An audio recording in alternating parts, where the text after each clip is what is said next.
नमस्कार। मैं डॉक्टर श्रवण सैनी, सहायकाचार्य श्री राधेश्याम आर का राजकीय महाविद्यालय नवलगढ़। आज के इस वीडियो में अपन पढ़ेंगे राजनीति विज्ञान की एक महत्वपूर्ण अवधारणा, शक्ति की अवधारणा। आधुनिक राजनीति विज्ञान में शक्ति की अवधारणा एक महत्वपूर्ण अवधारणा है और आधुनिक राजनीति विज्ञान में जो है शक्ति की अवधारणा को ही एक केंद्रीय स्थान है वो प्राप्त है। कुछ लोगों ने तो जैसे कैटलिन और लासवेल ने तो राजनीति विज्ञान को शक्ति का विज्ञान ही है वो माना है, और कुछ लोग जो हैं वो राजनीति को जो है वो शक्ति के लिए संघर्ष के रूप में ये वो परिभाषित करते हैं।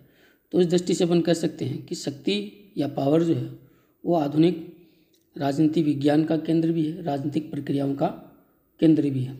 राजनीतिक प्रक्रिया में प्रत्येक व्यक्ति और समूह शक्ति प्राप्त करने के लिए ही जो है राजनीतिक प्रक्रियाओं में सहभागिता है वो निभाते हैं, क्योंकि हितों की पूर्ति या सत्ता की प्राप्ति शक्ति के माध्यम से ही संभव है। राजनीति में शक्ति का वही स्थान होता है जो अर्थशास्त्र में अर्थ या धन का है वो होता है।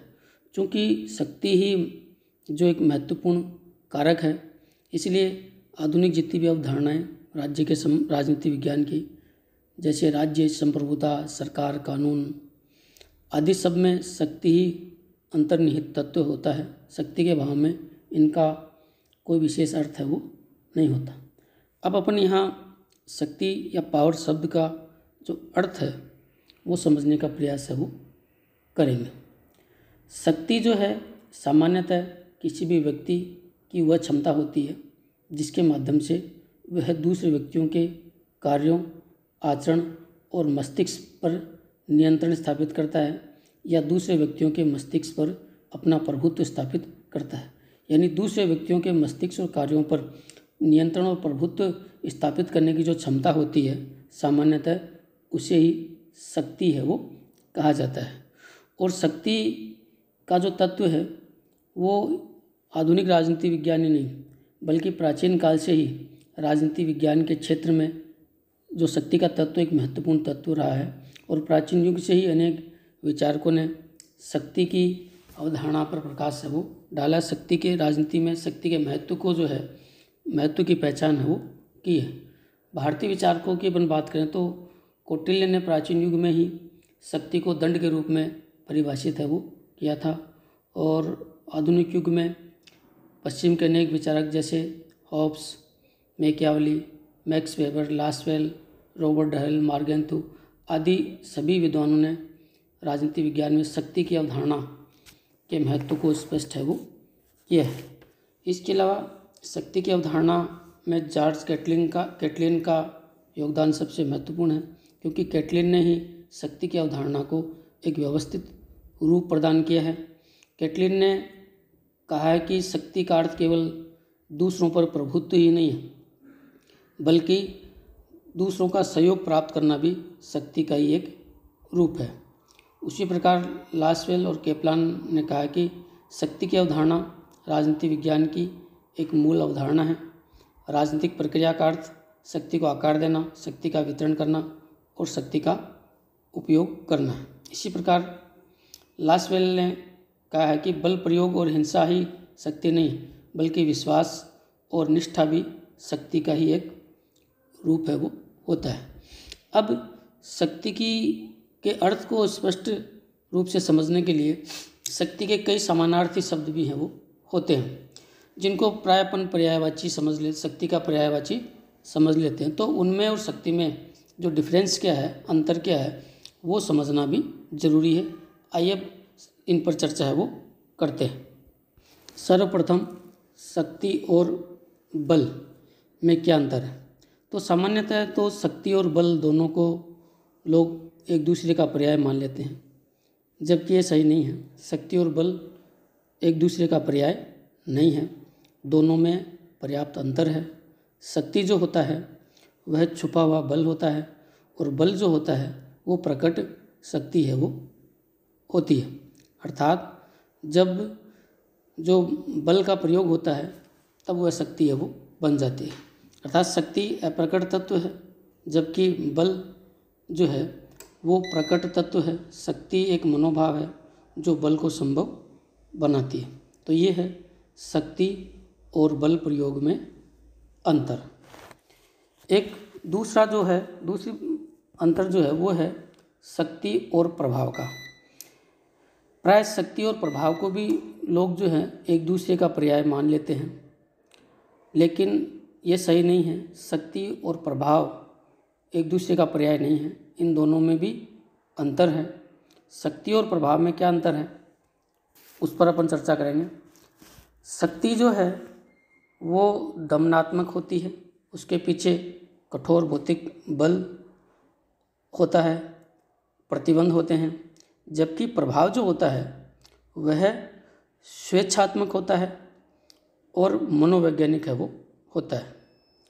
शक्ति और प्रभाव में जो दूसरा जो बड़ा महत्वपूर्ण अंतर है वो ये होता है कि शक्ति अप्रजातांत्रिक होती है और यह भय पर आधारित होती है, जबकि प्रभाव जो है वो प्रजातांत्रिक होता है और स्वेच्छा पर आधारित है वो होता है। शक्ति और प्रभाव में एक अंतर ये भी है कि शक्ति के प्रयोग की एक सीमा होती है, शक्ति का प्रयोग एक सीमा तक ही किया जा सकता है, जबकि प्रभाव की कोई सीमा नहीं होती। अगला जो अंतर है शक्ति और प्रभाव में वो है शक्ति एक बाहरी तत्व होता है, जबकि प्रभाव जो होता है वो एक व्यक्तिगत तत्व होता है, अमूर्त होता है और अस्पष्ट है वो होता है। तो ये था शक्ति और प्रभाव में अंतर। एक और जो महत्वपूर्ण बात है वो ये है कि कई बार शक्ति और सत्ता दोनों को भी एक दूसरे का पर्याय मान लिया जाता है, जबकि ये भी सही नहीं है। शक्ति और सत्ता में भी पर्याप्त अंतर है वो होता है। शक्ति दमन का एक यंत्र है और यह दमन पर आधारित होती है, जबकि सत्ता जो है वह जन सहमति पर आधारित है वो होती है। शक्ति को जब जन सहमति प्राप्त होती है तभी शक्ति है वो सत्ता का रूप धारण है वो करती है। सत्ता संस्थागत होने के कारण अपने क्षेत्र और प्रभाव से निश्चित होती है, जबकि शक्ति में स्पष्टता और निश्चितता का अभाव है वो देखने को मिलता है। अब अपन चर्चा करते हैं शक्ति के विभिन्न प्रकारों की या शक्ति के विभिन्न रूपों की। तो शक्ति के अनेक रूपों की पहचान है वो की गई है। शक्ति का अर्थ अभी मैंने आपको बताया था, दूसरे व्यक्तियों पर प्रभुत्व की स्थिति, और वो प्रभुत्व है वो कई तत्वों के आधार पर वो होता है। उसी के आधार पर शक्ति के कई रूपों की पहचान की गई है, जिनमें राजनीति विज्ञान में शक्ति के जिस रूप की चर्चा होती है वो है राजनीतिक शक्ति। इसके अलावा शक्ति का जो दूसरा रूप है वह है आर्थिक शक्ति। धन संपन्नता के आधार पर जब प्रभुत्व की स्थिति होती है तो वो आर्थिक शक्ति कहलाती है। अगला है शक्ति का रूप वो है सैन्य शक्ति। सैन्य क्षमताओं के आधार पर जो प्रभुत्व की स्थिति होती है तो वो सैन्य शक्ति कहलाती है। शक्ति का अगला रूप है धार्मिक शक्ति। धर्म के आधार पर प्रभुत्व की जो स्थिति होती है वो धार्मिक शक्ति कहलाती है। जैसे पोप की जो शक्ति थी वो इस श्रेणी की अपन मान सकते हैं। शक्ति का अगला रूप है राष्ट्रीय शक्ति। एक राष्ट्र की विभिन्न जो तत्वों के आधार पर जो शक्ति का सामूहिक रूप होता है वो राष्ट्रीय शक्ति कहलाती है। और आखिरी शक्ति का रूप है वह है अंतर्राष्ट्रीय शक्ति। अब अपन जानेंगे शक्ति के स्रोत। शक्ति के स्रोत क्या क्या हैं। शक्ति का जो पहला स्रोत माना जाता है वह होता है ज्ञान। ज्ञान शक्ति का प्रथम स्रोत माना जाता है। ज्ञान के द्वारा ही व्यक्ति की अन्य विशेषताओं को इस प्रकार से संचालित किया जाता है कि वे शक्ति के साधन बन जाते हैं। शक्ति का जो दूसरा स्रोत है वो माना जाता है आर्थिक स्रोत को, और आर्थिक स्रोतों के माध्यम से यानी धन संपत्ति और भौतिक संपदा के माध्यम से भी शक्ति जो है वो सृजित है वो होती है। शक्ति का एक स्रोत संगठन को भी माना जाता है, क्योंकि संगठन भी अपने आप में शक्ति का एक महत्वपूर्ण स्रोत है वो होता है। शक्ति का एक स्रोत प्रभाव को भी माना जाता है। किसी व्यक्ति का व्यक्तित्व इतना ज़्यादा प्रभावशाली होता है कि वो स्वयं शक्ति का स्रोत है वो बन जाता है। शक्ति का एक स्रोत सत्ता को भी है वो माना जाता है, क्योंकि सत्ता से ही शक्ति है वो निकलती है। इसके अलावा धर्म, प्रेम और किसी भी व्यक्ति का व्यक्तित्व वो भी शक्ति का एक स्रोत है वो माना जाता है। अब अपन चर्चा करेंगे शक्ति को प्रयोग में लाने के साधन या तरीके। शक्ति को प्रयोग में लाने का सबसे पहला जो साधन या तरीका है वह होता है समझाना। शक्ति को प्रयोग में लाने का यह सबसे पहला और आसान तरीका होता है। किसी भी व्यक्ति को समझा बुझाकर अपनी इच्छा के अनुसार कार्य करवाने का जो तरीका है वही समझाना कहलाता है। और अंतर्राष्ट्रीय राजनीति में कूटनीति का जो आधार है वो समझाने की विधि ही है होती है। शक्ति के प्रयोग का जो दूसरा साधन या तरीका होता है वह होता है प्रलोभन। किसी के व्यक्ति के आचरण को धन संपत्ति और पुरस्कार देकर अपने अनुकूल बनाने का जो साधन होता है वो प्रलोभन कहलाता है। शक्ति के प्रयोग का अगला जो साधन है वह है दंड। शक्ति को प्रयोग में लाने का यह जो है एक महत्वपूर्ण तरीका है। इसके माध्यम से दंड या बल प्रयोग की धमकी देकर दूसरे व्यक्ति को अपनी इच्छा के अनुसार कार्य करवाया जाता है। और शक्ति के प्रयोग का अंतिम साधन है बल प्रयोग। शक्ति को प्रयोग में लाने का जो अंतिम तरीका है वह बल प्रयोग है। दंड और बल में अंतर होता है। दंड केवल धमकी होती है, जबकि धमकी को जब अमल में लाया जाता है तो वह बल प्रयोग में बदल जाता है। अंतर्राष्ट्रीय राजनीति में बल प्रयोग का सबसे उग्र रूप जो होता है वो युद्ध है वो होता है। और बल प्रयोग जो है वो शक्ति के प्रयोग का एक अंतिम चरण है वो होता है। तो ये हैं शक्ति को प्रयोग में लाने के साधन। और अब अंत में अपन चर्चा करेंगे शक्ति के प्रयोग की सीमाएं, कि शक्ति किस सीमा तक प्रयोग में लाई जा सकती है। तो देखिए, शक्ति जो है वो असीमित नहीं होती।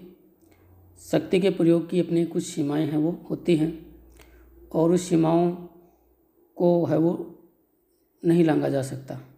तो शक्ति के प्रयोग की अनेक सीमाएं हैं वो बताई जाती हैं, जिनमें पहली जो सीमा है वो होती है नैतिकता।